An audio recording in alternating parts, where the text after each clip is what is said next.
help also to them and also to the world, to the lost world, so that we will always be mindful of praying to the lost and reaching them out, so that they will come to the saving knowledge of our Savior.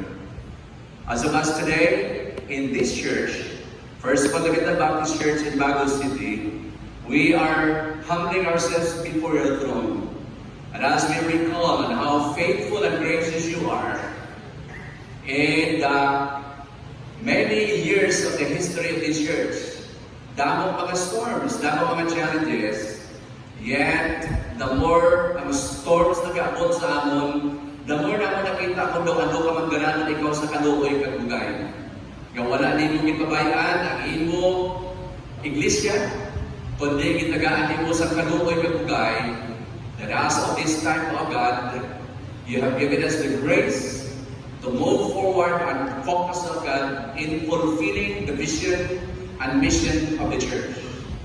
Bless your servant, Pastor Lester Arabido and his family.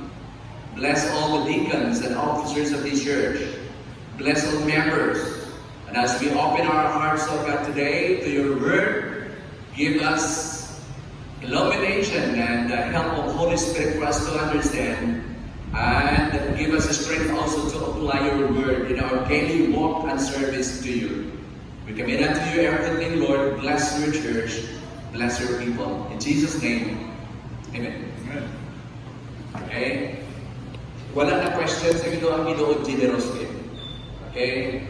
Now, ang generosity gusto ko i-highlight, our God is a generous God, and God wants us to follow His example. So, question, to begin with, ang imo wala generosity sa buong makasalay ikaw, nga sunogin sa gina-expect sa Ginoo nga himuon mo nga kind of generosity. Kulang ba na siya? O kung enough lang siya? O kung daw saktugin siya? So, ikaw na makasaba? Pero gusto ko lang i-emphasize nga ang Diyos naton is a very, very generous God, and He wants you and me to follow His example, to live and exercise and practice also generosity as we serve Him in this life. Amo na siya aton pinagin ka kaguan. Gusto sa Ginoo masunod ko ihimlong nga maging generous man ako. Amen? So man ang aton ni journey. Now, ang pinakapudlay na tudloan na maging generous ang mga bagong na Christians. Ginagtay ko na about 51 years na kita, hindi na tayo budlay tudloan. Di ba? Budlay tudloan ng mga bagong Christians nga na-use nila na kada adlaw kadugtaw sila kagapahuway nga wala sila nag-exercise generosity.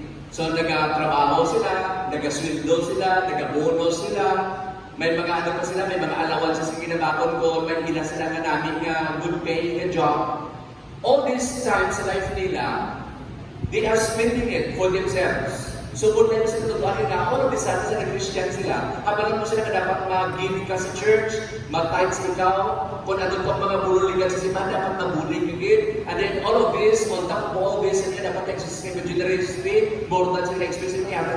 So, kung tayo sila tutuan, ang mugit din siya ang case sa kay Apostle Paul in Philippians. Listen to this. In Philippians chapter 4, verse 15, response na mo sa akon sa next verse, basahon ko ang verse 15 down. Responsive reading lang. Said Paul, and you Philippians yourselves know that in the beginning of the gospel, when I left Macedonia, the church entered into partnership with me in giving and receiving, except you only.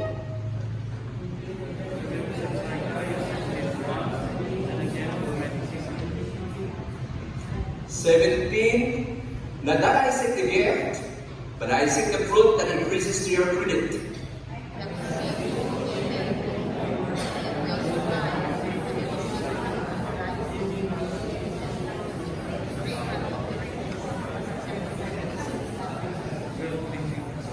Together, and my God will supply every need of yours according to His riches and glory in Christ Jesus.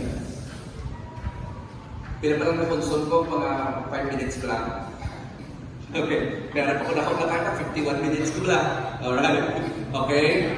Now, Don't you know nga ang mga una-una nga supporter ni Jesus sa nagahimo siya sa iya nga ministry sa kalibutan, mga kababahian mentioned in Luke chapter 8, ang iyang mga first group of supporter, 1 and 3, so afterward, Jesus went on through cities and villages, proclaiming and bringing the good news of the kingdom of God, and the 12 were with him, and also some women who had been healed of evil spirits and infirmities, Mary, called Magdalene, from whom 7 demons had gone out, and Joanna, the wife of Cusa, Herod's household manager, and Susanna, and many others who provided for them out of their means.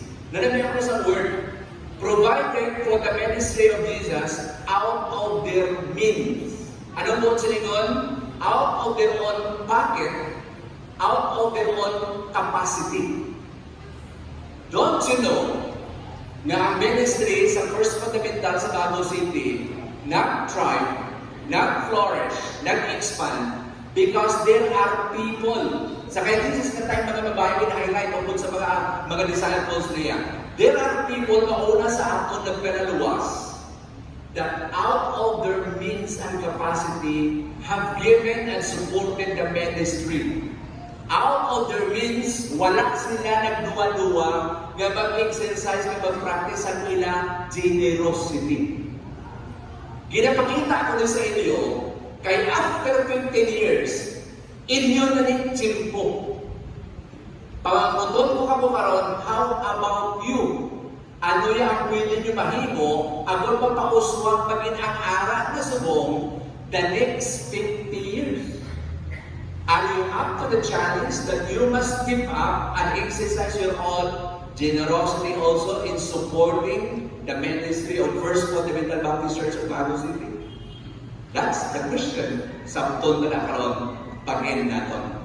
Now, si Apostle Paul in Philippians chapter 4, pero pa ni siya kabata kaano nga church. Ang church na aral sa Philippi. Alright? Gina-expect pa ko rin, may basahon ng history. Lawig-lawig ko sa history na 51 years no? Okay? May mga tao siguro ma-mention. May mga tao nga hindi ma-mention kung ako man ilang contribution sa pag-uswag sa hinibuton. Di ba? Nataon. Pero si Paul,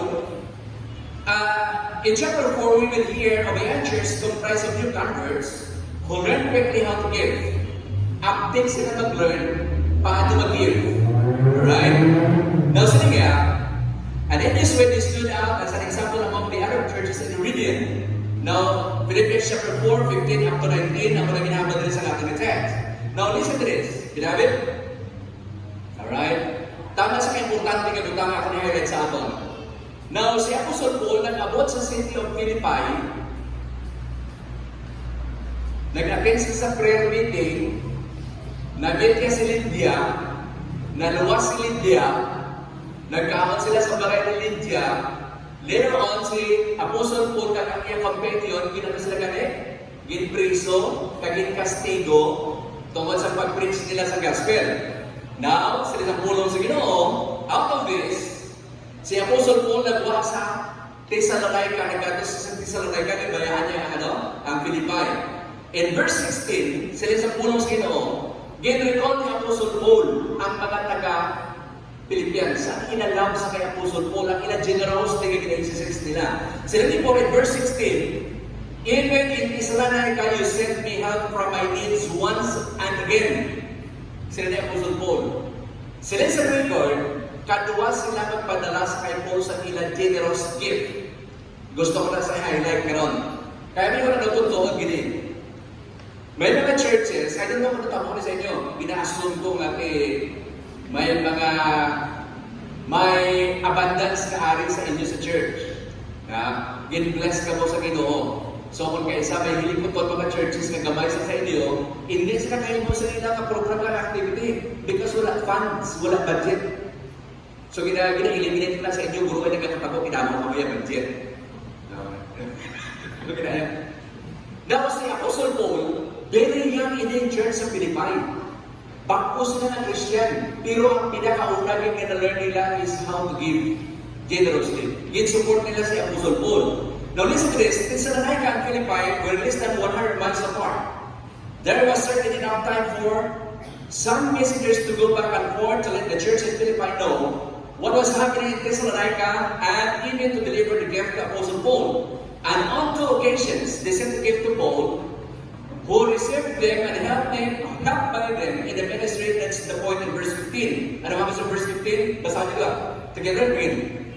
And you, Philippians, yourself know the beginning of the gospel that I have presented. No church enter into partnership with me in giving and receiving, except you only. Kita niyo, Lord? Sila nga wala actually na may nag-partner sa akon sa ministry. Wala may nag-send help. Sila nga. Wala nag-send gift. Only you. Grabe, no? Kaya gusto ko i-highlight ka ron. Now, si Apostle Paul, in other words, kinahatag ni Paul ang iyang ginatawag commendation.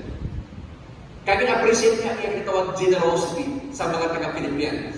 Nagtaon nato na. Nga ako no, tapos importante yung ginatawag generosity ka appreciation ni Paul. Kag si Paul out sa iyang thanksgiving sa taga-Philippians, gin-commend niya, gin-commend. Kag sa ni Paul, ginahambal, ginahinak ni Paul, that your generosity will be rewarded by God. Okay? Gusto ko nyo yung nagtaon nyo yung na-object, kag motivation. Hindi ka mo magduwa-duwa, mag-practice sa generosity in helping the church, supporting the ministry, because your generosity will be rewarded by God. Kaya ato nga nagtaon sa the reward of generosity. Ano yung ato challenge? Ako na sa ato, naging generous, nagdapok ang simbahan. Ang next challenge, aton nga tiyempo, ano kita yung ka-generous, aton pa-double na aton ang aton nga simbahan. Amen na? Okay lang? So si Paul, inhambal ni Drin, o nag-in niya mga murad, ma-jump off ka. Generosity, kasama nyo together? Begin. Kita nyo? Okay, together, begin. Now, listen. Kung hindi naging generous ang una ng mga Christian sa aton, wala pa sumo. Amo na lang ina-generous ni grabe ka-lasting ng impact. Nag-exist pa siya hanggang flourish siya sa sunod na sa pila ka 51 years. Why? Because generosity has a lasting impact. Amen? Tandaan tayo na. Si Apostle Paul in verse 15 and 16, ginahambal ni that generosity has a lasting impact. One is, it made the impact in Paul's ministry. Listen, beloved. In Acts chapter 8 verse 11, he continued there a year and 6 months, teaching the word of God among them. It enabled him to minister to those in Thessalonica, Berea, Athens, Corinth, where he had been for a year and a half. Quickly, as God has promised, his words goes out, and it never returns void without accomplishing what God desires. In Isaiah 55 verse 11. In other words, beloved, it made an impact in Paul's ministry. Damo si Paul nga nahimo, damo si Sintis nga reach out because he was properly and generously supported by the church nga bata pa kaayo nga ara sa Philippi. Nag-start ako sa Pag-Oma Church. 15 years na kami. 2009.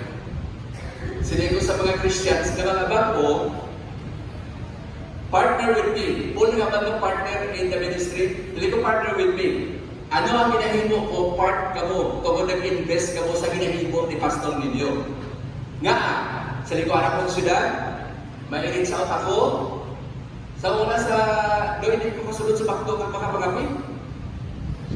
Silin ko, kung suportahon niyo ko, ang ako na i-babusta din na ganito lang, masunod ko sa bakto, pag-api, part ka mo sa ginahimo ko. Kaya partner ako sa Sinan. Kaya nyo? Di ba ano sa pastor mga pula ko kasi hindi mo siya tignan ng Saudi? Di ba pastor sa akin? Binapulmaan sa pastor? Hindi ka sa ano? Sa Forbes mga P? Wala mo ng kwarta. Kaya kung mag-supported si Paul, may hinimo siya na ako sa manihimo.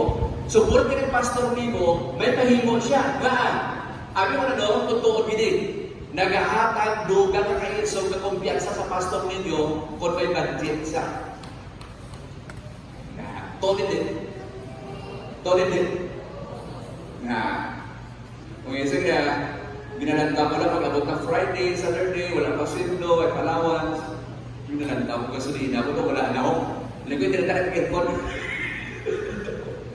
Nga, wala na ba din pang gas, kamahal sa gas? So si Apostle Paul, na-ministra niya mga cities kanina because ang will provided siya. Alam mo yung kanwa? It may nag-impact in Paul's ministry yung kanwa. It makes an impact upon the one who receives the gift. Hindi lang yung ministry was impacted by the generous giving of the Philippians, but ang iyang ministry as well. Siya mismo. Now, beloved, in verse 10, sila ni Paul, "Rejoice in the Lord greatly that now at last your care of me had flourished again, wherein you were also careful but without what? Opportunity." Now listen, sila ni Paul, you renewed your love to me again. Nga, ang first na padala sa taga-Philippians sa kay Paul, last 10 years. Ang ikatwa, after 10 years. Ang muna kasi ni Paul, thank you, renew ninyo ang inyong commitment sa akin. Now listen, sila ni Apostle Paul, it begs an impact upon the one who receives the gift. Now, ang timing sa pagpadala nila sa kay Apostle Pablo, it is said that the Philippians given Paul a few gifts some 10 years ago and then nothing for 10 years. And now here comes another gift.